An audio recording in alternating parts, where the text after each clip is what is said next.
This morning, a setback for the Trump administration's effort to crack down on foreign students at U.S. universities. A federal judge in Boston blocked the State Department and DHS from making any changes to Harvard's student visa program for now. With us is Alfred Williamson, an international student who just completed his freshman year at Harvard. Nice to see you. Thank you for being with us. Talk to us about what went through your mind the first time you saw this news alert that student visas at Harvard might be in jeopardy. Well, I got home, I opened my phone, and I saw a wave of messages and missed calls, and I saw the news. And I was just in a state of shock. I couldn't quite believe it. I never thought Trump would actually do this. I thought when he threatened to take away student visas, it was just a scare tactic. And I think many around me also thought that. I was previously just considered, at one moment I was considered a Harvard student, and the next I was considered an illegal immigrant, or as they would put it, an illegal alien. And it feels incredibly dehumanizing. Right now, I sit here and wait as the White House tries to take away our rights and tries to determine the trajectory of our lives. And right now, there's so much uncertainty, and it's very scary for the whole entire international community. You say right now all you can do is wait. Is there anything more you can do? Are you making alternative plans for next fall? Most international students are reluctant to make alternative plans because they work so hard for the opportunity to be able to study at Harvard. They work for years and years, and that opportunity was taken away from them in a matter of moments. It's almost too painful of a reality to face, the idea of having to go and study somewhere else. So we're clinging on to the hope that we can still study there, and we're really just keeping our fingers crossed that Harvard wins this battle. And you know, Harvard students work for years for this opportunity, and they do incredible things to be admitted to Harvard, and then they do incredible things during their time at Harvard. They do even more incredible things after graduating from Harvard. And now that might not happen anymore. So this isn't just a loss for Harvard students or international students, it's a loss for America and the American economy in many ways as well. And again, just to be clear, to put a point on this, you don't have a plan B at this current moment. It's not even June, but you don't have a plan B for September. Exactly. I mean, all the deadlines for transferring have passed, all the deadlines for applying to other schools have passed.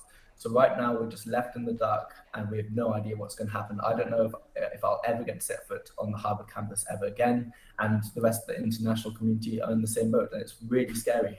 It's really terrifying. How much communication are you getting from the Harvard administration? So the Harvard administration has told us that they will stand up for international students, that they will fight for us. That was the right decision, but it was also the only decision. When dealing with someone like Trump, he will make a demand, and one demand will turn into three, and three will turn into five. And the way you deal with someone like Trump is by standing up at the first demand. And I think that was something that Harvard had to do. Now, I don't know whether they'll win the fight. It'll be a very difficult fight to win against the US administration, and they have a lot of resources, and the Trump administration is absolutely relentless. So it's completely uncertain as to whether they'll actually win this fight. Talk to me about the unity or disunity. Obviously, you're gone for the summer now. At the end of the year on campus, were there any cracks in that unity? Yeah, so I've seen an incredible amount of solidarity from the Harvard community right now.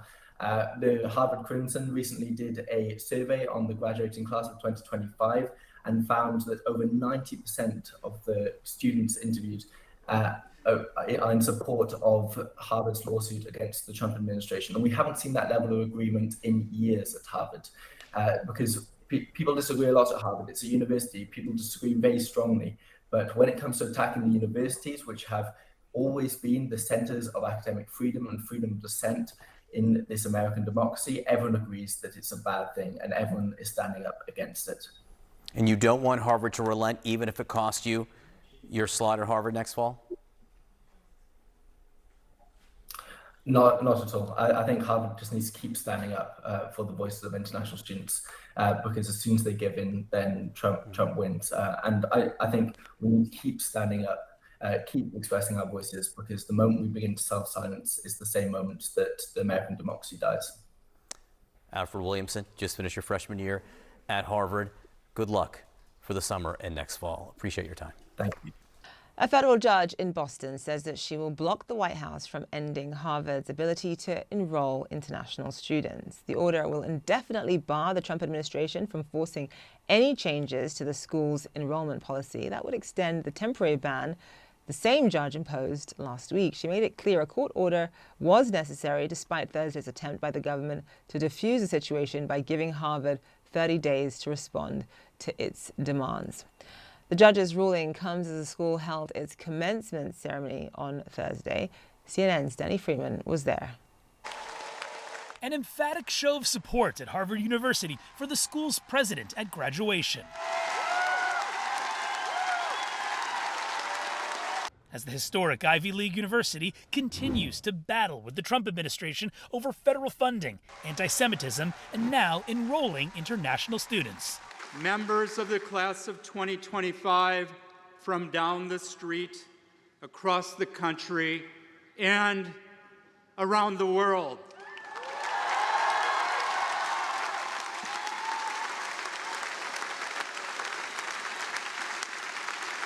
Around the world, just as it should be. Despite a federal judge halting the effort to ban Harvard from enrolling international students, the administration is now threatening to aggressively revoke visas for Chinese students across the country. While some Chinese students on campus were hesitant to speak to CNN today, a master's student from China made a plea for empathy during the commencement ceremony. When I met my 77 classmates from 32 different countries,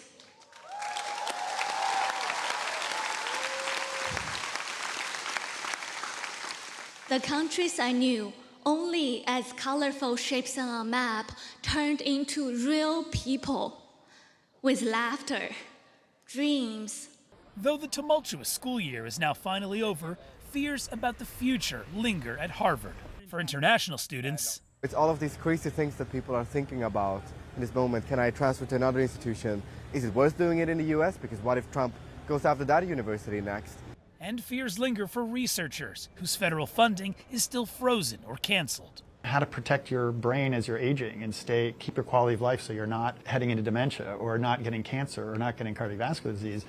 Those advances take time to develop, and so we are putting that off, if not stopping them. If we pull the rug out from under our research, we're going to miss a huge opportunity that no amount of money can buy. But today, Harvard's graduating class set the stage for tomorrow's fight. Now look, our university is certainly imperfect, but I am proud to stand today alongside our graduating class, our faculty, and our president with the shared conviction that this ongoing project of Veritas is one worth defending.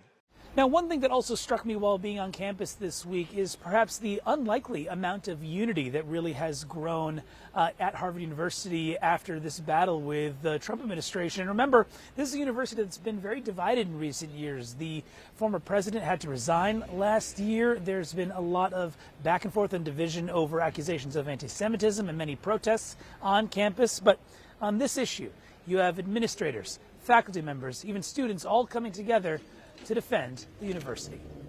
Danny Freeman, CNN, Cambridge, Massachusetts.